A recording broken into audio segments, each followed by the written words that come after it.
Sastra channel நேயர்களுக்கு நமஸ்காரம்.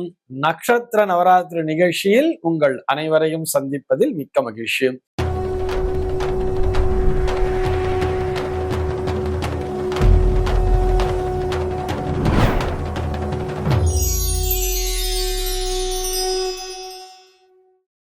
இன்னைக்கு நம்ம நவராத்திரி 7ஆம் நாளினுடைய பூஜா விதானத்தை தான் பார்க்க போகிறோம்.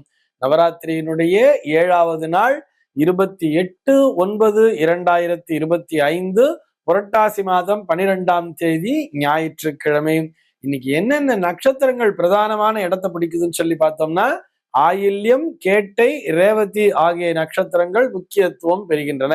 ஏன்னு சொன்னா இன்னைக்கு கேட்டை நட்சத்திரம்ங்கிறது வியாபிச்சுட்டு இருக்கு. ஆக இந்த கேட்டையினுடைய அனுஜன்ம திரிஜன்ம நட்சத்திரங்களாகிய ஆயில்யமும் ரேவதியும் கூடுதலாக இடம் பிடிக்கிறது. இந்த நட்சத்திரங்களுடைய அதிபதி யாருன்னு சொல்லி பார்த்தோம்னா, ஆயில்யம், கேட்டை, ரேவதி ஆகிய நட்சத்திரங்களின் மீது தன்னுடைய தாக்கத்தினை செலுத்தக்கூடிய கிரகம் எதுன்னு சொல்லி பார்த்தோம்னா புதன் என்கின்ற கிரகம்தான். ஆக இன்றைய தினத்தினுடைய தேவி, விசேஷமான பூஜை செய்யக்கூடிய தேவியானவள் இந்திராணி தேவியாக அமைந்திருக்கிறாள். பூஜா நேரம் அப்படின்னு சொல்லி பார்த்தோம்னா இந்த கோதூளி லக்னம் என்று அழைக்கப்படக்கூடிய மாலை 5 மணிக்கு மேல் 6 மணிக்குள்ளாக இந்த பூஜையை துவக்கிவிட வேண்டியது. இந்த நட்சத்திர அதிபதி புதன் அப்படின்னு சொல்லி பார்த்தோம் இல்லையா? இந்த புதனைத்தான் வித்யா காரகன் என்று சொல்கிறார்கள். இது போக புத்தி காரகன் அப்படின்னு சொல்றா. அதாவது ஒரு நல்ல புத்தி, ஒரு பிரசன்ஸ் ஆஃப் மைண்ட் அப்படின்னு சொல்லுவா இல்லையா? அதனை தரக்கூடிய கிரகம் யாருன்னு சொல்லி பார்த்தோம்னா புதன் என்கின்ற கிரகம்தான். இந்த நாளிலே விசேஷ பூஜை செய்வதால் உள்ளொன்று வைத்து புறமொன்று பேசுதல், சூழ்ச்சி, தந்திரமான வேலைகள், கலகம் போன்றவற்றை அறிந்து கொள்ளக்கூடிய திறனானது நமக்கு மேம்பட்டு விடும். இதுபோக இந்த துர்குணங்கள் எல்லாம் நம்மை விட்டு விலகியும் விடும். நம்மிடம் இருந்து இந்த குணங்கள் அத்தனையும் காணாமல் போகும் அப்படின்னு சொல்றார். இது போக நகைச்சுவை பேச்சு, புத்தி கூர்மை, தெளிவான பேச்சு, கலை நுணுக்கம், நுட்பமான அறிவு ஆகியவற்றால் மேன்மை உண்டாகும் அப்படிங்கிற மாதிரி சொல்லியிருக்கார்.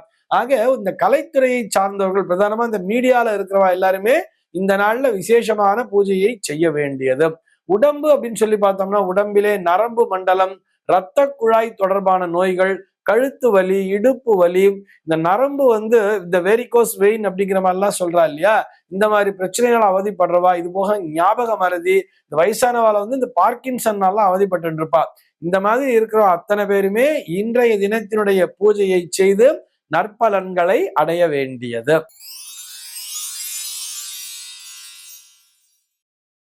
பூஜை முறை அப்படின்னு சொல்லி பார்த்தோம்னா நான் சொன்ன மாதிரி ஏற்கனவே சாயங்காலம் 5 மணில இருந்து 6 மணிக்குள்ளாக பூஜை ஆரம்பிச்சுக்க வேண்டியது.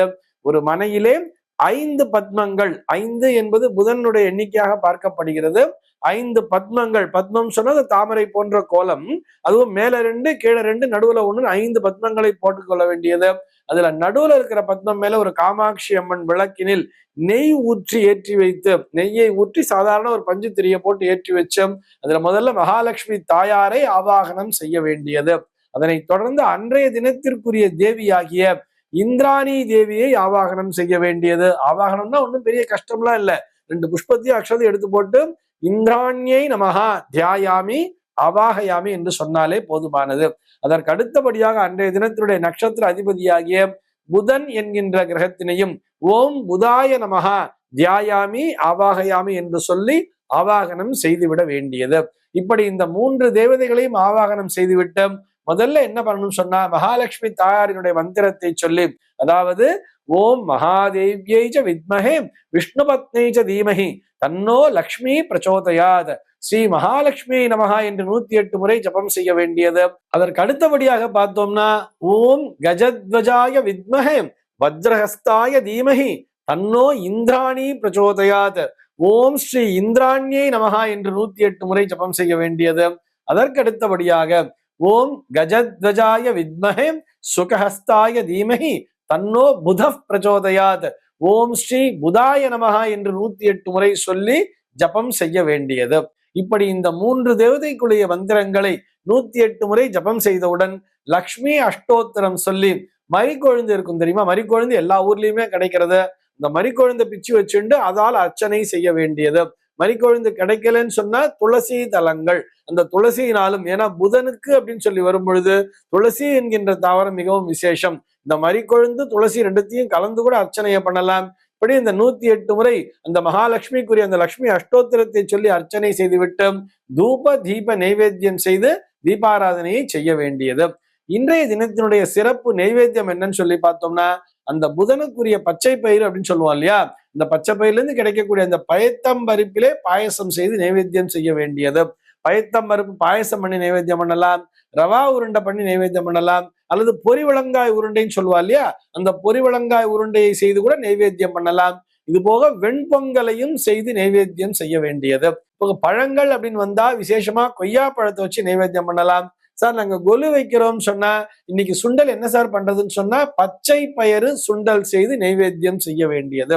இந்த நைவேத்தியம் தீபாராதனை எல்லாம் முடிச்சுட்டு கன்னியா பூஜை சுமங்கலி பூஜையை செய்து அவர்களுக்கு வஸ்திரம் மற்றும் போஜனத்துடன் கூடிய தாம்பூலம் அளித்து நமஸ்கரிக்க வேண்டியது. இவ்வாறு நமஸ்கரிப்பதன் மூலமாக புதனினுடைய அருள் என்பது நமக்கு பரிபூரணமாக கிட்டும். இத்துடன் நவராத்திரியினுடைய 7வது நாள் பூஜா விதானமானது பூர்த்தி அடைகிறது. மீண்டும் உங்கள் அனைவரையும் நவராத்திரி 8ஆம் நாள் பூஜா விதானத்துடன் சந்திக்கிறேன்.